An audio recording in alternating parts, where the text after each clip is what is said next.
also think that everyone, men and women, have all these qualities, and it's about finding the qualities that you have and then acting on that.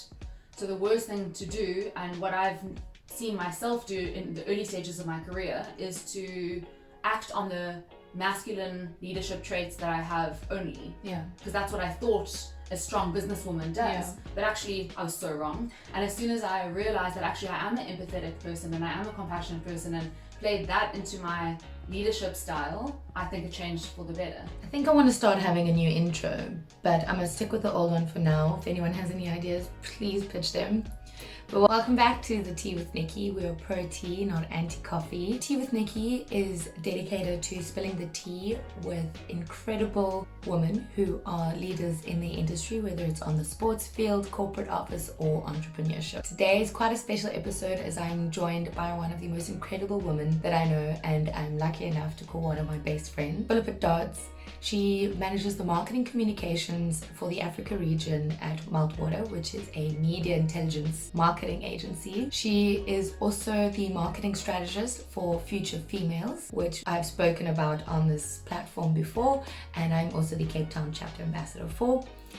She is now also going to be the director of the Future Females Foundation, which is aimed at eradicating gender-based violence through education. There are 3 different platforms which they are going to be doing this through. Philippa will tell us more about it in this interview itself. She is also a sports enthusiast. We actually went mountain biking just before doing this, but she has completed countless half marathons. Argoses, she's also done the Ironman 70.3, and she has recently just received the Young Woman's Top Achiever Under 40 from Standard Bank 2019. We speak about her journey into becoming marketing manager at Meltwater, her love for female empowerment, what she'll be doing as the director of the Future Females Foundation, what's next on the cards for her, and we have a ball of a time playing Heads Up.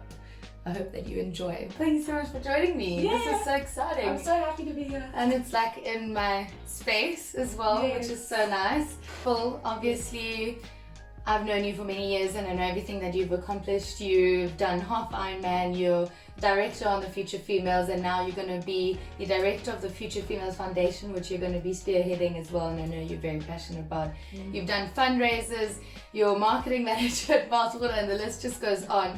But I know a common thread that comes through in everything that you do is that you're a huge advocate for female empowerment and anti-gender-based violence. So where does your passion for female empowerment come from, firstly?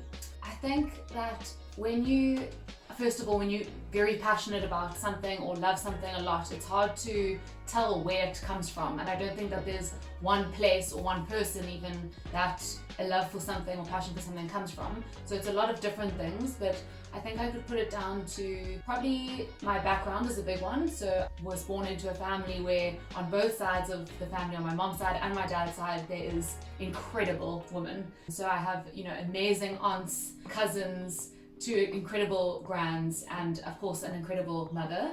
And my mom, she was working in the IT industry for 35 years, very male dominated, and was just the most incredible businesswoman, smashed every target, head of the office. It was this very male dominated space. So I was brought up with my first role model being someone who smashes glass ceilings, doesn't worry about the status quo, or if something's a man's job or a woman's job, like that didn't register at all. Yeah. So I was brought up with this incredible role model, and then my dad also is, also an advocate for women empowerment. And, he was happy to do the cooking when my mom was working late, or when my mom's on a business trip in New York, he would be tying my ballet shoes when I was a baby, And he's an entrepreneur himself, so he runs his own architecture firm and is the, incredibly intelligent, smart and creative man. So I think from both of my parents I get this, like the entrepreneurial spirit and the creativity, but also like the business mind and the like go-getter attitude. Also, I have a incredible brother, but my parents always taught my brother and I that Phil will always be able to achieve what Jeff can. Yeah. And I wouldn't be able to not achieve something because of my gender. So there was no like, this is for men only, or this is for girls only. We both had full control over what we wanted to do with our lives, like make the right choices. And so I think that goes a long way to kind of teaching me or unteaching these stereotypical or gender roles that society has. So then I was, brought up, went to school, went to varsity, and heard a lot of people saying, or society saying, that women should do something because they're women. And that just didn't register to me at all. So I think that's probably where some of my passion for women empowerment comes from. I also believe in using your privilege for good. And I know that I'm incredibly privileged to have been brought up in a safe and secure family and household, and to have had so many opportunities. So what I want to do is to use that to empower others. I love that. So wonderful. And I know you also started studying a business degree, realized not for you, and you moved to humanities and you majored in gender studies and film and media. Were my two majors, and then I had electives in gender studies and English. Yes. And then you somehow landed in marketing. Did you always see yourself in a marketing position? Because you started with business, then you moved to humanities. So yes. How did you find yourself at AI intelligent marketing firm? Yes, so I think marketing was not something that I always wanted to go into. I actually, when I was younger, I always wanted to be an actress. And so here we are. Here I am in front of the camera. And then, so that was my wild, ambitious goal. And then it changed to being a film director, screenwriter, or producer. So I was really passionate about the film industry. But then I also had this desire to just be a businesswoman, whether it's running my own business and starting my own business, or working within a corporate and seeing how that goes. That kind of, I think, got me to Meltwater, which is a media intelligence company. So we've been running, we run like a startup, but we're a corporate, and we are in the media industry, but also in the AI analytics industry. So it's a super nice mix of everything that I'm passionate about and interested in. And marketing is an incredible, I think, career path for me and choice that I made. As soon as I finished studying, I started looking for jobs in marketing. So I was looking for marketing intern roles, and it turned out to be the best decision ever, because even though I hadn't studied marketing, I got to learn on the job. So it was super exciting, and I've always had a love of learning. So that worked out really well for me. So I know you also sit on the director board of Future Females, which I sit with HQ with you guys sometimes. Yes. And now you're going to be starting the Future Females Foundation. I know you've always wanted to start a non-profit. How did you get to this point of Future Females Foundation? And can you actually tell us what it is exactly as well? Yes. So, first of all, how I started in Future Females, I actually met Lauren and Serena on the night of our first ever launch in Cape Town. And how I heard about the launch was through a Facebook ad.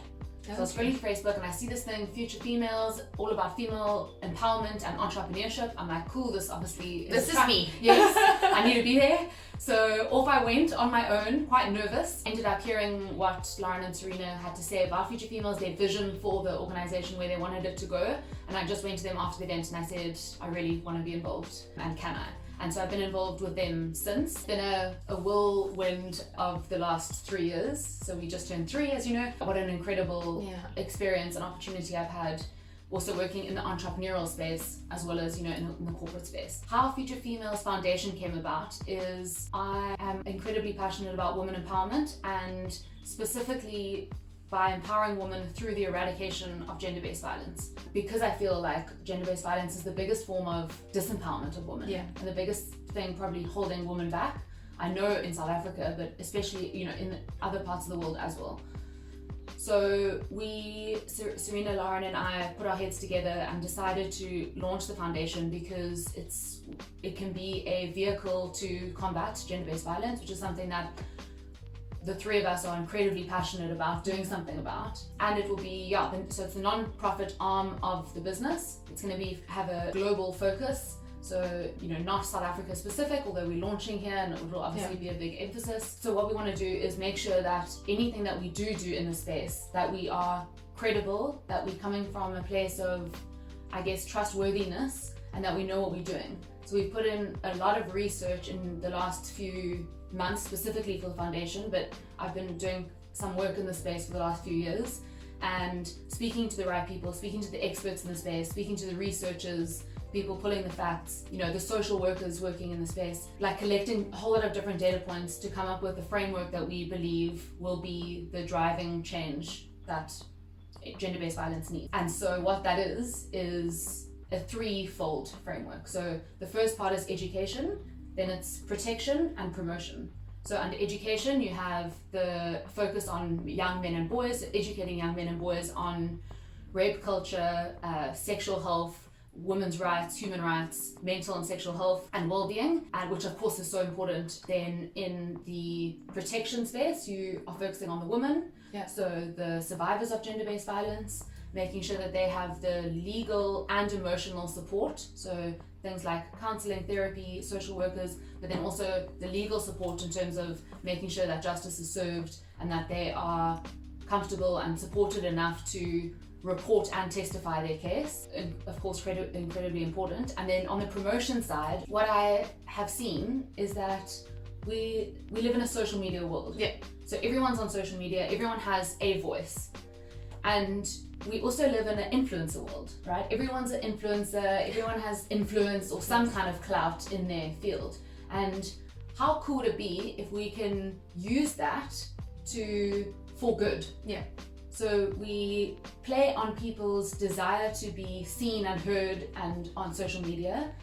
If a lot of people have big influences, and imagine if they use that influence to drive real change. So on the promotion side is going to be things like promoting and highlighting and acknowledging donors, volunteers, activists and advocates for the cause, to encourage society that to get involved and to make it known that anyone can get involved and anyone can help. I think it's a huge issue, right? Gender-based violence. Like it's unfortunately one of the biggest issues. I think, especially in South Africa, we have 5 times the global average gender-based violence in comparison to the global world average, which is unreal. That just means you and I could be affected, any one of our friend groups. So it's a huge, huge issue. So what you're doing is incredible.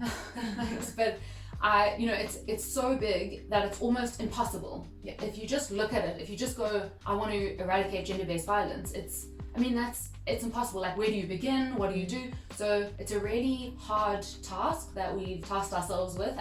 But I believe that if, Emma Watson says, if not me, then who? If not now, then when? And I think if I really want to do something about this cause, and I just don't because it's too impossible, too big, and I feel like I can't make a difference, then I never will.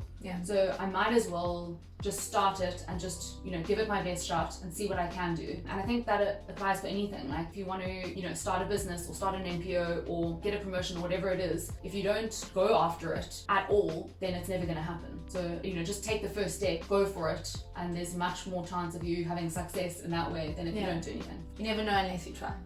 So backpedaling a little bit, you said that it's a space that you've been involved in for some time now. So for those of you that don't know, Phil's also done a Back a Buddy fundraiser campaign when she did the half Ironman, the Ironman 70.3, like an insane person.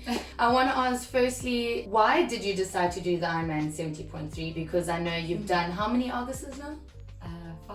5. And how many half marathons? I don't know. Countless. And then now, was it you just wanting to now level up and really push the boundaries and see, can my body do this? Was that sort of the headspace? Definitely. So I have always loved cycling and running and keeping fit and healthy, and had done, as you said, like a couple of races, here and there, and over the last couple of years, and sometimes, 10K race or sometimes a half marathon. I thought, I need to push myself now. I know I can do a half marathon. I know I can do the Argus. I can push myself either by pushing for a better time and like training harder and trying to get it faster, or I could just really expand my boundaries and go for something I've never done before. And so when I heard about the Ironman 70.3, it really sparked my interest because it's something I haven't done before.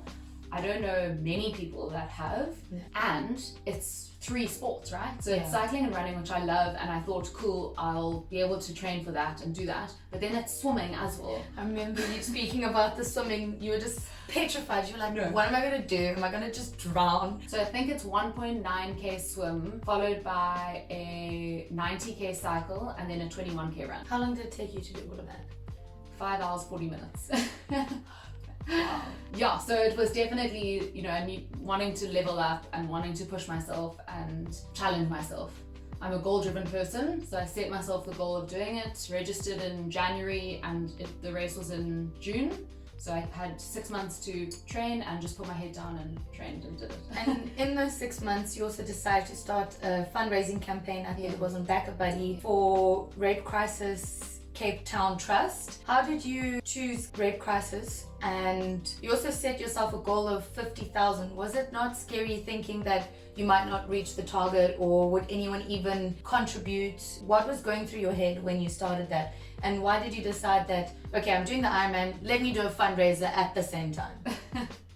Yes, so I decided to do the fundraiser because, as I said, this is a cause that I'm passionate about.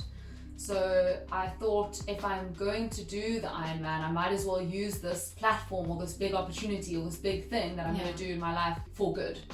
So I got hold of the Rape Crisis team. They were thrilled to hear that I was going to be fundraising for them.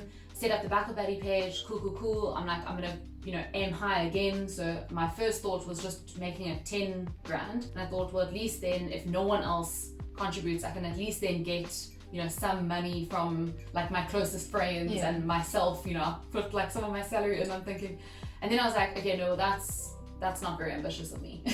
And I'm always preaching, aim higher, do better, go bigger. So then I pushed it to 25k, and then I was the same thing. This is still too achievable. What is unachievable? So I doubled it, set it for 50k, and off I went. And then the panic set in. Then I'm busy training, I'm stressing about the fundraising. I don't even know if I'm going to finish this race. I don't even know if I'm going to get out the ocean after the swim. And that's the first thing. Yeah, so I was like, I'm not even going to finish leg 1 out of the 3 of the race. It was a lot of panic, but that also spurs me on a bit. So, with a bit of panic and a bit of pressure and a bit of, I put it on Instagram, told everyone, I was like, so now I have to do it. Oh, it's out there now. No going back. It's out there now. I have a lot of people holding me accountable, kind of spurs me on to like train harder and think of more innovative ways to fundraise. I ended up not drowning in the ocean, which was the first. Clearly. This was the first. And then the real power of community was shown to me. I can't explain to you how incredible people are. I think everyone wants to help. Everyone wants to do good in the world, but sometimes you just don't know how, or what is the avenue to do that. Start? Yes. Exactly. So I made it a super public thing. I had press out, I had it all over my social media, and told everyone I know and asked everyone to donate. And I think that people were so happy to, I hope, because they knew that they were doing something good, right? 100% of the money donated was going to Rape Crisis, which is doing significant change in our community. So it was a really, really interesting way to see how people come together so quickly and so selflessly. It's amazing. So what's the next steps for Philippa Dods? What should we be looking out for on your Instagram, your LinkedIn, your Facebook, everything? What's kind of on the horizon that you aren't afraid to tell us? Okay, so fitness wise, actually for this year, so for 2020, I had a goal to do my first multi-stage cycle race. So it's not just a one day, it's more than one day. The Wine to Wales. Yes, so I'd registered for the Wine to Wales and it was cancelled. So I will do that next year, so that's next. And then I also had on the fitness goal to do my first ultramarathon. I remember you were training and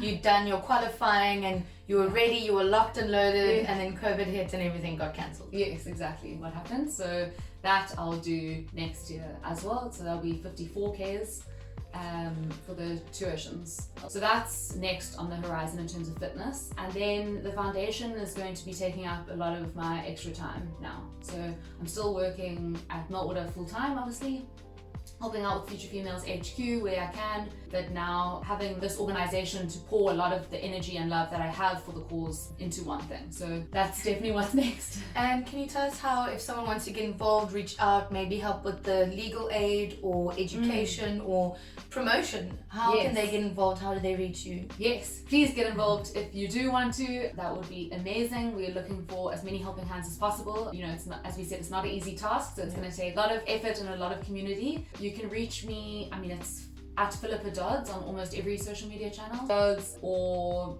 dodsphilippa@gmail.com. Awesome.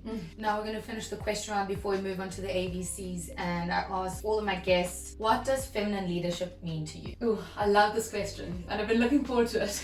I think, first of all, that feminine leadership isn't confined to something that just women have. Yeah. I think that, I've worked with a lot of incredibly strong and amazing men and women, and funnily enough, a lot of men have feminine leadership qualities. Feminine, yeah. But it's in the traditional sense. Yes. So it might be like empathy, for example, which is an incredibly important skill or trait for a leader to have. And I know a lot of my male managers have that trait. And then I have a lot of female managers and co-workers who are headstrong and driven and ambitious, which are traditionally masculine leadership qualities.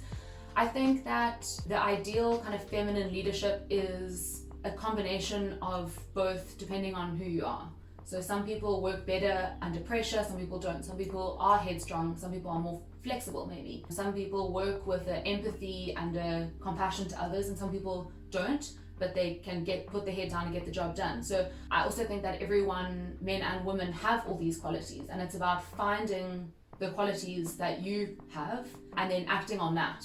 So the worst thing to do, and what I've seen myself do in the early stages of my career, is to act on the masculine leadership traits that I have only. Yeah. Because that's what I thought a strong businesswoman does. Yeah. But actually, I was so wrong. And as soon as I realized that actually I am an empathetic person and I am a compassionate person and played that into my leadership style, I think it changed for the better. So it's about finding the qualities that you have inside of you and acting on that.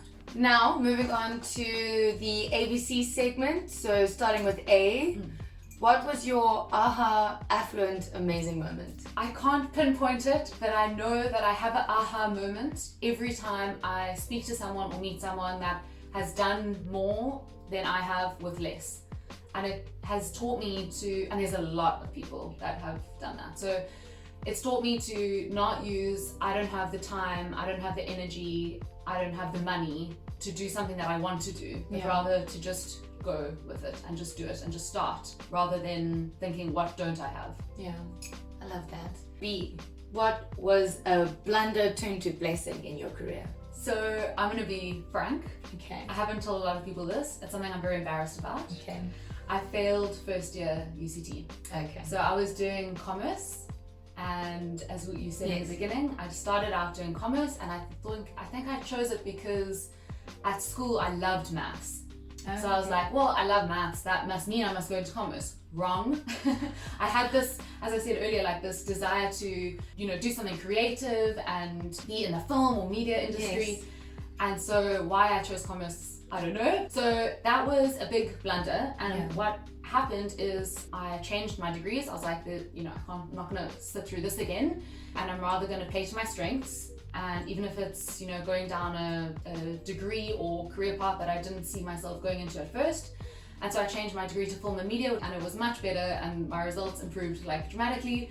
And then it led me to work at Meltwater, which I'm so happy at, and is so perfect for me and who I am and where I want to go, in life. And then that led me to starting to work at Future Females and Global Shapers and, and. So I think that was definitely the blunder turned blessing. Definitely. C, what was a comical cinematic moment for you? I have lots of these. I'm probably one of the clumsiest people I know. The other day, actually recently, so I'm busy working, and I start smelling a burning smell. And I think to myself, well, the neighbor must be cooking and burning whatever he's cooking, what an idiot. Neighbor. Then it gets a bit too hectic. I start coughing. I realize my flat is filled with smoke. I turn around, the stove is on, and there's a towel over my stove that is burnt. I swear. The one of the plates of the stove was on accidentally. Why was the towel on the stove? So it was laundry day, and I'd been taking out my laundry, and I'd hang everything up, and then there was one towel left that there was no space for on the hanging rack. So I took it out of the machine, and I think I must have accidentally flicked the stove on. It was on, it went to 6, so it was on the highest thing, and I was like, I'll just put my towel here because there's nice sun from the window. Out, yeah. Next thing, the whole stove is on, the towel is burnt, there's this big black thing, it's full of ash. And then I quickly turned the stove off. I ran out of my flat coughing, literally there was smoke everywhere. So that was quite comical. So question is, did you get a new towel? Yes. I definitely had to throw that one out. But there's been loads of moments like this. Like I've arrived in Joburg on a business trip and gotten out of a Uber and my high heel has snapped right off, clean off, and I'm on my way into a meeting. So I'm not, yes, and I have to hobble with one foot with the high heel, one foot not, like, so yeah, I've missed flights, I've been running around airports in a panic, like it's, yeah, there's been lots of Comic-Con moments. Those are some of them. That's amazing. So now we're going to move on to the challenge.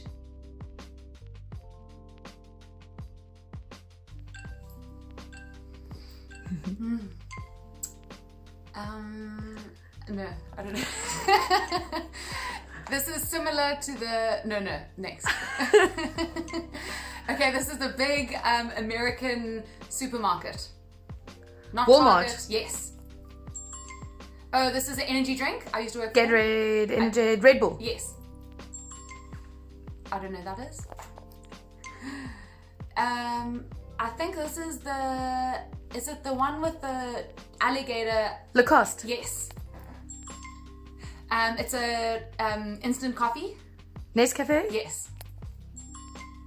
It's, you get it in a row, it's like a mint or a little sweet. Mentos. Yes. Nice. Don't know who that is. Oh, delicious ice cream. Sinful. No, you get them in little tubs or big tubs. Ola. No, it's like, sounds Dutch, I think. Haagen-Dazs. Yes! Famous female tennis player. Maria Sharapova. No. Venus Williams. Serena Williams. Yes. It's the American... Football. Yeah, but it's called? Foosball. Skip then. Again, the COVID... Social distancing? Yes. It's another tennis player. She played Serena Williams. She actually beat Serena Williams. Oh, I know her. Something with an O. Naomi No. Osaka. It's a TV series, so what's after 99? 100? Yeah, so... 100 Ways to Die? No. So 101 Dalmatians. it's...